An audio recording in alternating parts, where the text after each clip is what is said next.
মাওলানা মামুনুল হক তিনি অনেক বড় বড় কথা বলছেন, এই বাজেট নিয়ে সরকারের পতন ঘটাবেন, অনেক কিছু ঘটাবেন, কিন্তু তিনি যে গাজীপুরে এক নারী সহ ধরা পড়লেন মুদা বিয়ের নামে, আসলে সেটা কি ছিল আমি জানি না। আমি বলে নেই, তারপরে মাননীয় সদস্য অপ্রাসঙ্গিক কোনো বিষয় বক্তব্যে না আনাই ভালো। একজন রাজনৈতিক নেতার পরকীয়া সম্পর্কে আপনি মন্তব্য করেছেন। সাধারণত নিয়ম হলো যে যার এখানে এসে জবাব দেওয়ার সুযোগ নাই তার সম্বন্ধে অভিযোগ তোলা সংসদে সমীচীন নয়। 2 নম্বর, আপনারা মুতা বিয়ে সম্পর্কে আমার কাছে কেন জানতে চাইলেন?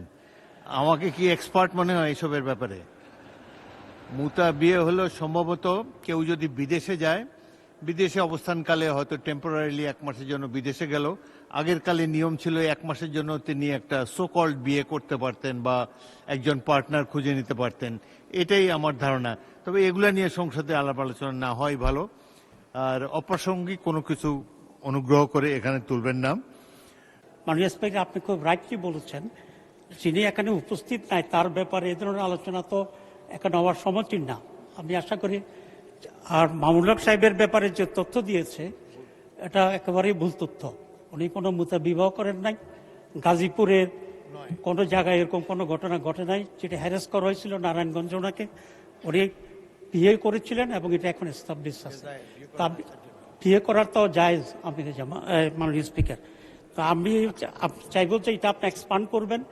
পার্লামেন্টের রেকর্ডে এই ধরনের ভুল তথ্য এবং ভুল বক্তব্য থাকা উচিত হবে না। ধন্যবাদ মাননীয় স্পিকার। মাননীয় উপনেতা কি চিফ হুইপ বলবেন? বলেন।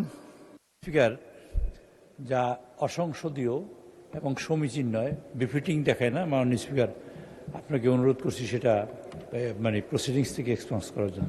ধন্যবাদ।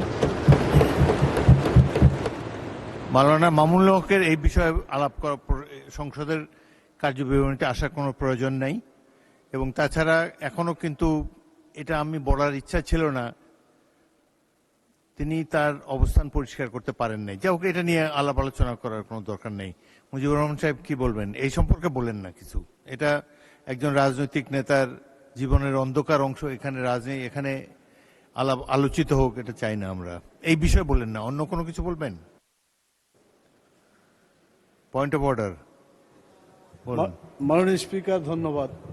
আমি প্রথমত ধন্যবাদ জানাই মাননীয় প্রধানমন্ত্রীকে, যিনি এই প্রসঙ্গটাকে স্টপ করার জন্য ইশারায় মাননীয় সংসদ সদস্যকে নির্দেশ দিয়েছে।